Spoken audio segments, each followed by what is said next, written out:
them rock the house. Here's Ireland's Dara Ó Briain. Good evening, ladies and gentlemen. It's a pleasure to be here in Montreal indeed. C'est un grand plaisir d'être ici à Montreal. I do have to draw your attention to one thing, though. I don't know if you've seen this brochure, right? The one that has all the shows in it. Have you seen it? Have you, sir? Have a look at this one, right? Because I tore out from this the listing for the Irish show. We just get laboured. The Irish get all this kind of weird stuff. And the notion that we're the most happy-go-lucky people and we're all relaxed and delightful. We're not even the most relaxed people in Europe. The Italians are the coolest people in Europe. I know this because last summer, Mount Etna exploded, right? Don't clap at the explosion of a volcano, right? You had no control over it, right? Relax. Jeez, some people take credit for everything, you know that? Jesus, oh, me and me volcano. Anyway, sorry. Suffice to say, in Sicily, there was lava running down the streets and Italians just standing beside it, as cool as ice, going, "Sì, il vulcano, yeah." È molto pericoloso il vulcano, yeah. It's very, very dangerous, yeah.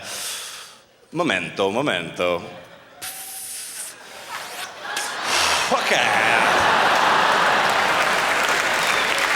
The Irish can't deal with that stuff. I went to Australia recently, right, which is a fine country, a bit hot, right? We went over in January thinking, oh, this will be January, it'll be lovely and cool, it's the middle of the winter, I'll wear a hat, a coat, a scarf, the whole thing, right? Got off the plane, it was 40 degrees when we got off the plane, right? I can't do 40 degrees Celsius, I'm Irish, it's been scientifically proven that I can't do. The melting temperature of an Irish man is 32 degrees Celsius.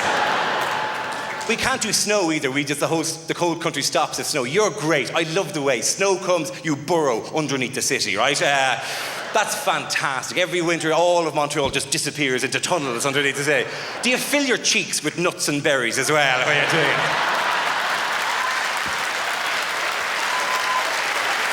Do you all emerge out in April blinking into the sun going, we have survived another harsh winter? But the bizarre thing, you do, the Irish, we are aware of how the world perceives us because we see it. We see it in stuff like Hollywood films. Oh, that's a doozy, Hollywood films. Do you remember Titanic? Do you remember the Irish people in Titanic? A very good example of how Hollywood views Irish people. We're basically third-class passengers on the ship, right? We're expendable, but of enormous sentimental value. Oh, they hate to see us drown, but didn't we dance well at the start of the film?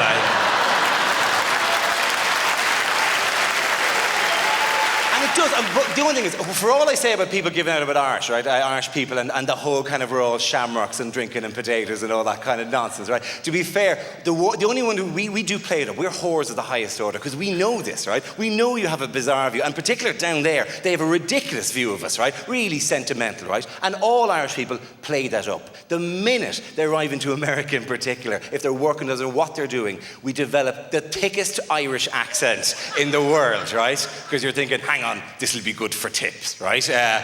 The minute, I worked in Boston for a summer once, the minute I got off the plane I was going, Begara and bejesus, would you look at the size of the buildings in this country here, it's fantastic what you've done with the place. Toodalooda. I was working in a gift shop, I was singing Danny Boy as people walked into the shop.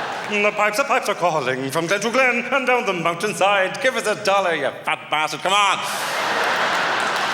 Every so often, you'd get an American coming in and then you'd be going, oh, come on into the shop, why don't you, this beautiful summer's day. And they'd look at you and just go, oh, your accent, you must be from England.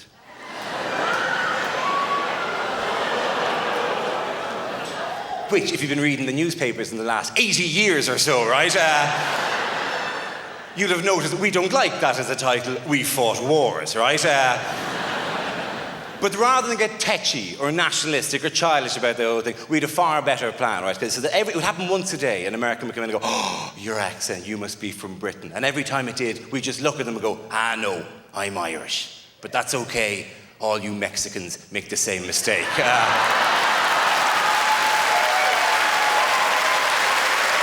Good night, goodbye, au revoir, I'm Dara Ó Briain, goodbye, thank you.